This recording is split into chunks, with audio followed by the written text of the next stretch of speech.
Oh, you guys, all my favorite grandchildren, anybody else who wants to listen in, I'm going to read to you Brave Irene by William Steig. I think that's how you say his name. It might be Steig. Anyone can correct me. Anyway, this is a book called Brave Irene. We'll see what makes her brave.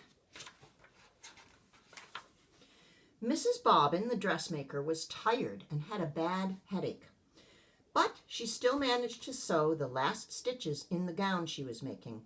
"It's the most beautiful dress in the world," said her daughter Irene. "The Duchess will love it." "It's nice," her mother admitted, "but Dumpling, it's for tonight's ball, and I don't have the strength to bring it. I feel sick." "Poor Mama," said Irene. "I can get it there." "No, Cupcake, I can't let you," said Mrs. Bobbin. "Such a huge package, and it's such a long way to the palace. Besides, it's starting to snow."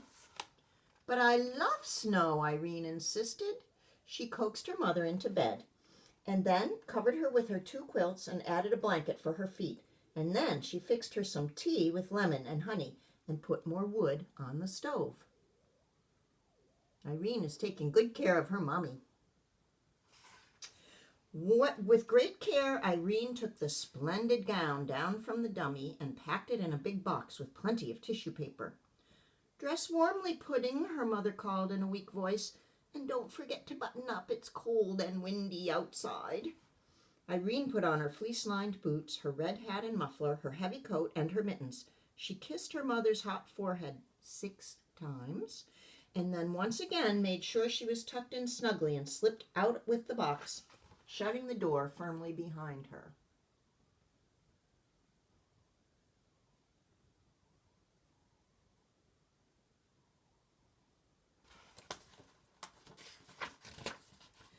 It was really cold outside, very cold.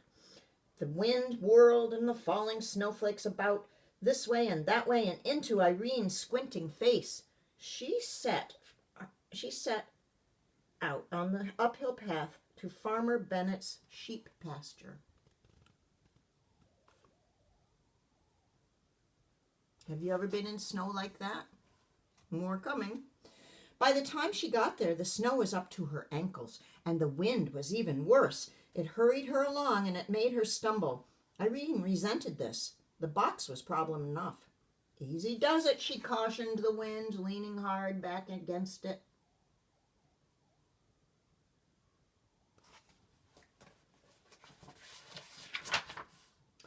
But by the middle of the pasture, the flakes were falling thicker. Now the wind drove Irene along so rudely that she had to hop and skip and go helter-skeltering over the knobby ground. Cold snow sifted into her boots and chilled her feet. She pushed out her lip and hurried on. This was an important errand.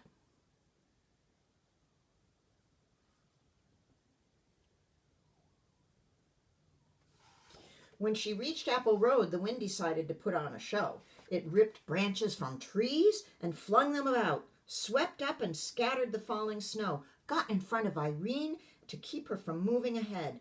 Irene turned around and pressed on, backwards.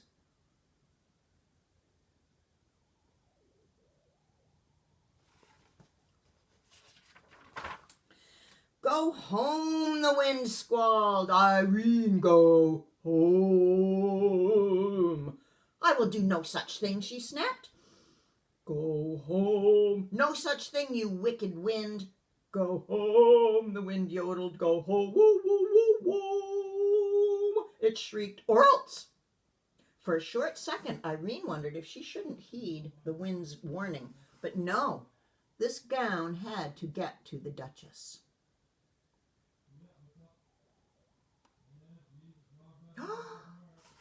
The wind wrestled her for the package, walloped it, twisted it, and shook it and snatched at it.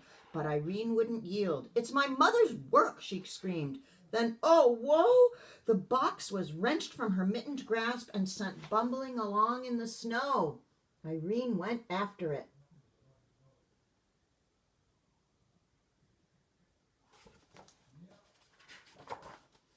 She pounced and took hold, but the ill-tempered wind ripped the box open. The ball gown flounced out and went waltzing through the powdered air with tissue paper attendants. Irene clung to the empty box and watched the beautiful gown disappear.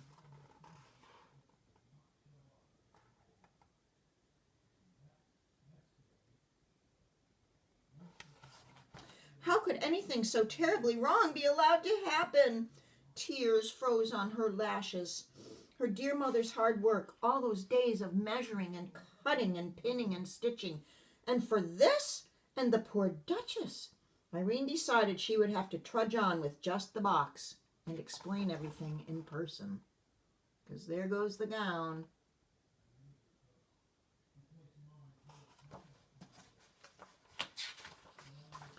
She went shuffling through the snow. Would her mother understand, she wondered, that it was the wind's fault and not hers? Would the Duchess be angry? The wind was howling like a wild animal. Suddenly, Irene stepped in a hole and fell over with a twisted ankle. She blamed it on the wind. "Keep quiet," she scolded. "You've done enough. You've done enough damage already.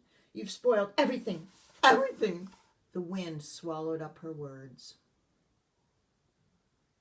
She looks pretty discouraged.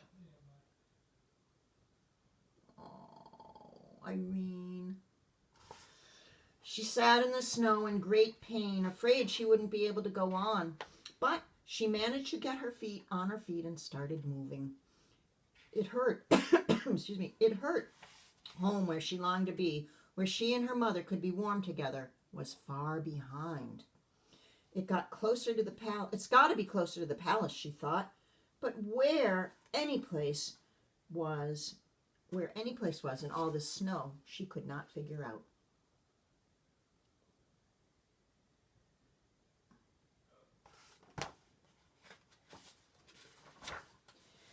She plowed on, dragging furrows with her sore foot. The short winter day was almost done. Am I still going the right way, she wondered. There was no one around to advise her. Whoever else there was in the snow-covered world was far, far away and safe indoors. Even the animals were in their burrows. But she went plodding on. Soon night took over, and she knew in the dark that the muffled snow was still falling. She could feel it. She was cold and alone in the middle of nowhere. Irene was lost. She had to keep moving. She was hoping she'd come to a house, any house at all, and be taken in. She badly needed to be in someone's arms. The snow was above her knees now, and she shoved her way through it, carrying the empty box.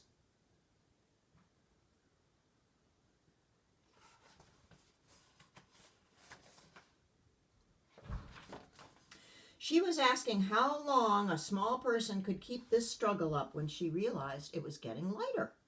There was a soft glow coming from somewhere below her. She walked toward its glow, and soon she was gazing down a long slope at a brightly lit mansion. It had to be the palace. Do you see it?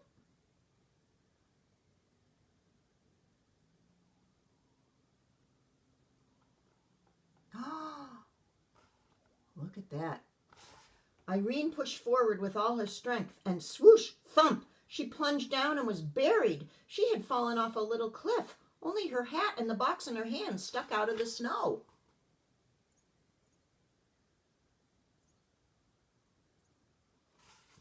Even if she could call for help, no one would hear her. Her body shook, her teeth chattered.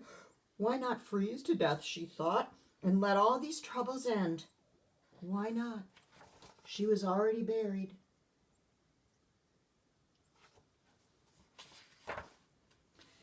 And never see her mother's face again? Her good mother who smelled like fresh baked bread? In an explosion of fury, she flung her body about and freed herself and was finally able to climb up on her knees and look around. She did it.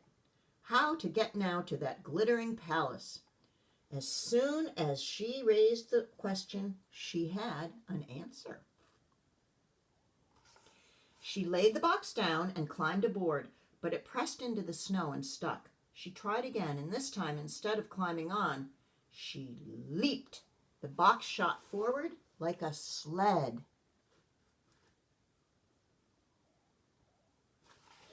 The wind raced after Irene but couldn't keep up. In a moment, she would be with people again, inside where it was warm. The sledge slowed and jerked to a stop on the paving stones. This time she had come to break the bad news to the Duchess. The time had come to break the bad news to the Duchess. With the empty box clutched to her chest, Irene walked nervously toward the palace.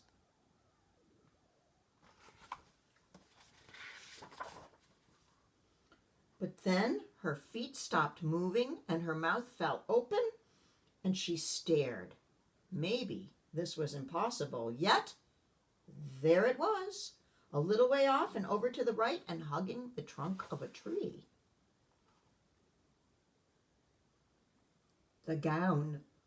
There it was. "Mama!" Irene shouted. "Mama, I found it!" The wind was holding the gown pressed against a tree. She managed somehow, despite the wind's meddling, to get the gown off the tree and back into the box, and in another moment she was at the door of the palace. She knocked twice with the big brass knocker, and the door opened, and she burst in.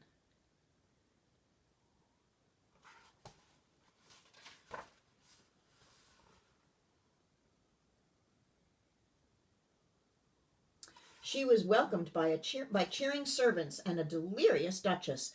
They couldn't believe she had come over the mountain in such a storm. But she did.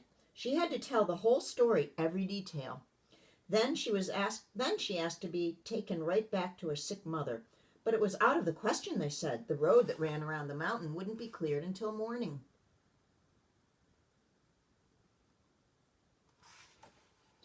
"Don't fret, child," said the Duchess. "Your mother is surely sleeping now. We'll get you there first thing tomorrow." Irene was given a good dinner as she sat by the fire, the moisture steaming off her clothes. The Duchess, meanwhile, got into her freshly ironed gown before the guests began arriving in their sleighs. Oh, Irene's happy now. Look at that breakfast. Or supper. Sorry, supper. That looks cozy. What a wonderful ball it was. The Duchess in her new gown was like a bright star in the sky. Irene, in her ordinary dress, was radiant. She was swept up into dances by handsome aristocrats who kept her feet off the floor to spare her ankle. Her mother would enjoy hearing all about it.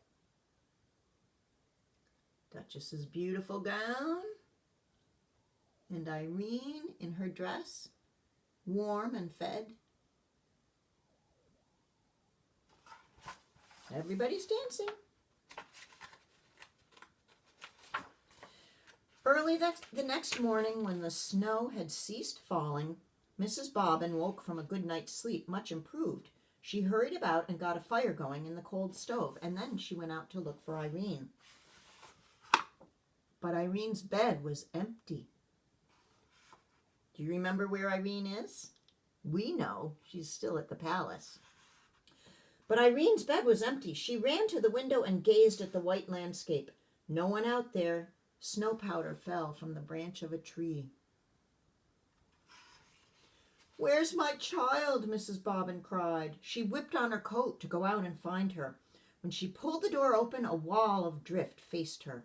But peering over it, she could see a horse-drawn sleigh hastening up the path. And seated on the sleigh between two large footmen was Irene herself, asleep but smiling. Would you like to hear the rest?